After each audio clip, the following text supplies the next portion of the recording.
क्या share market को आप ओनली एक इन्वेस्टमेंट अपॉर्चुनिटी समझते हैं कि बस मार्केट में पैसा लगाया और हमारा पैसा ग्रो कर जाएगा, या ये सोचते हैं कि यहां पर पैसा मैं लगाऊंगा तो मैं करोड़पति बन सकता हूं?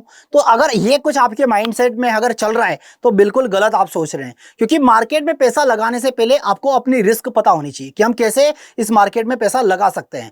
और आज हम बात करेंगे कि किसको पैसा लगाना चाहिए और किसको इस मार्केट से दूर हो जाना चाहिए, कैसे शुरुआत करनी चाहिए, किन बातों का ध्यान रखना चाहिए और कौन ऐसा बंदा है उनको इस मार्केट के बारे में सोचना भी नहीं चाहिए। तो चलिए कुछ पॉइंट है, उनके बेसिस पर हम समझने की कोशिश करते हैं। तो सबसे पहले हम समझते हैं हाई रिस्क ऑफ लॉस।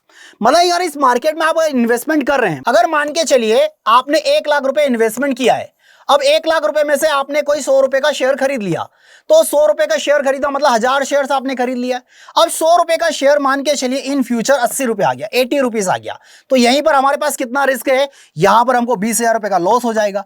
अब 20,000 रुपए का लॉस समझिए कि इसको कमाने के लिए कितना टाइम लगता है, कितना टाइम, क्या आप इतने रिस्क लेने की कैपेसिटी में हैं? सब ये तो बताते हैं कि 100 रुपए का शेयर 1,000 रुपए या 2,000 रुपए होता है, बट ये नहीं बताते कि अगर ये 100 रुपए का शेयर 3 रुपए हो गया तो क्या करेंगे, हमारा इन्वेस्टमेंट जो कि 97,000 चला जाएगा। क्या हम उस रिस्क लेने की कंडीशन में हैं? अगर है तो हम इस मार्केट में जाएंगे। और अगर यहीं पर अगर मान के चलिए आपने ऑप्शन ट्रेडिंग कर लिया, तो ऑप्शन ट्रेडिंग में आपके ऑप्शन जीरो भी हो जाते हैं, इस बात का भी ध्यान रखिएगा। तो कई सारे ऐसे लोग हैं जिनको यही नहीं पता कि ऑप्शन में प्रीमियम जीरो हो जाते हैं।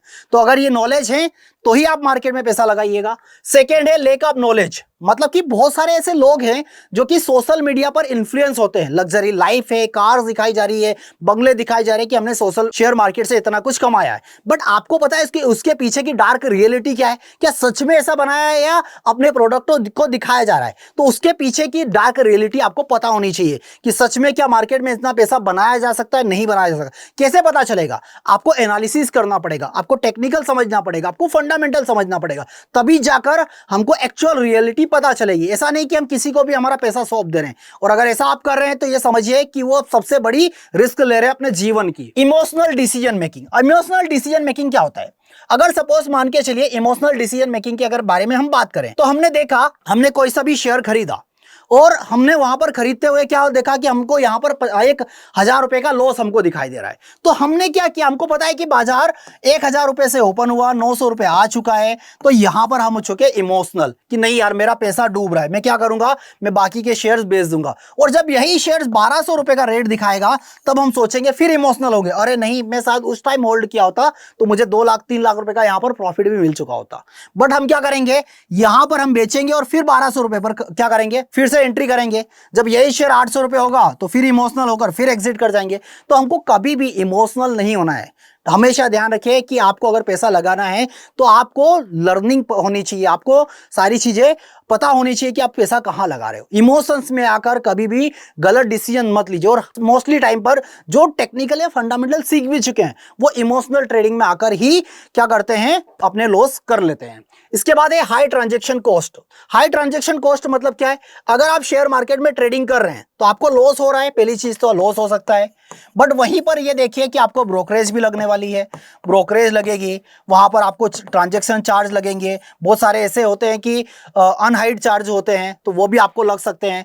तो बहुत सारे चार्जेस हैं जो कि स्टॉक मार्केट में अगर आप ट्रेडिंग कर रहे हैं तो लग सकते हैं। एएमसी लग सकता है, मतलब ठीक है, तो बहुत सारे चार्जेस जो लग सकते हैं। No guarantee return, stock market में कोई गारंटी नहीं कि रिटर्न मिलेगा ही मिलेगा। हो सकता है कि टाटा मोटर आज बहुत अच्छी कंपनी है, कल हो सकता है कि इसको बंद करना पड़े, हो सकता है टाटा मोटर बंद भी हो जाए, तो यहां पर कोई गारंटी नहीं है, आपका इन्वेस्टमेंट डूब भी सकता है, इस बात का आपको पता होना चाहिए। पोटेंशियल फॉर स्कैम, मार्केट में स्कैम्स होते रहते हैं। मतलब कैसे, कोई टेलीग्राम पर टिप्स दे रहा है कि ये शेयर खरीद लो और आपने वो शेयर खरीद लिया, मतलब क्या हो रहा है, या तो पंप एंड डंप का शिकार भी आप हो सकते हैं। किसी स्टॉक्स के बारे में बहुत ज्यादा ही वॉल्यूम जनरेट किया जा रहा हो सकता है कि बड़े बड़े प्लेयर उस शेयर को मैनिपुलेट भी कर रहे हैं। तो ये सारी चीजें आपको पता होनी चाहिए। एडवाइजरी और ऐसे लोगों से आपको बच के रहना चाहिए। उसके बाद हम बात करते हैं मार्जिन ट्रेडिंग का रिस्क। अब आपकी कैपेसिटी कितनी है, आपकी कैपेसिटी कितना है, आपके पास है 10,000 रुपए समझिएगा, और आपको ब्रोकरेज दे रहा है 10 टाइम का लिमिट, मतलब कि आप 1 लाख का ट्रेड कर रहे हो,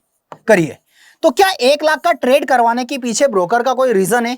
ब्रोकर चाहता है कि नहीं आप कमाओ भाई, मैं आपको 1 लाख रुपए दे रहा हूं, क्या ब्रोकर का फायदा है? नहीं। आप जितना ज्यादा ट्रांजैक्शन करेंगे उतना ही आपको रिस्क भी रहेगा और उतना ही चार्जेस भी आपको देना पड़ेगा। तो क्या करेगा, इसलिए हमेशा अगर ट्रेडिंग कर रहे हैं तो जितना पैसा है आपके पास उतने से ही ट्रेड करिए, नहीं है तो कुछ टाइम के लिए बंद कर दीजिए। जब पैसा आएगा तब आप इन्वेस्टमेंट स्टार्ट या ट्रेडिंग स्टार्ट कर सकते हैं। नेक्स्ट है साइकोलॉजिकल प्रेशर। साइकोलॉजिकल प्रेशर का मतलब होता है क्या है? साइकोलॉजिकल प्रेशर का मतलब होता है कि हमने कोई ट्रेड किया है, ठीक है, और वो अगेंस्ट चला गया तो क्या होता है, लोगों की हार्ट बीट तेज हो जाती है। और ये तो गिर रहा है, क्या करे, मार्केट गिर रहा है, नेगेटिव है, ये टैरिफ का न्यूज है, आरबीआई का मॉनेटरी पॉलिसी है, फेडरल रिजर्व बैंक का न्यूज आने वाला है, मार्केट गिर रहा है, क्या करेंगे? पता चल रहा है कि ये 1000 रुपए का शेयर मान के चलिए 500 रुपए पर आकर हमने बेच दिया, और हमको पता था कि ये एक अपॉर्चुनिटी है मार्केट में पैसा लगाने की, बट हम तो क्या कर लिया, हमने तो यहां पर बेच दिया, और यही शेयर एक टाइम के बाद 1500-2000 रुपए भी दिखाएगा।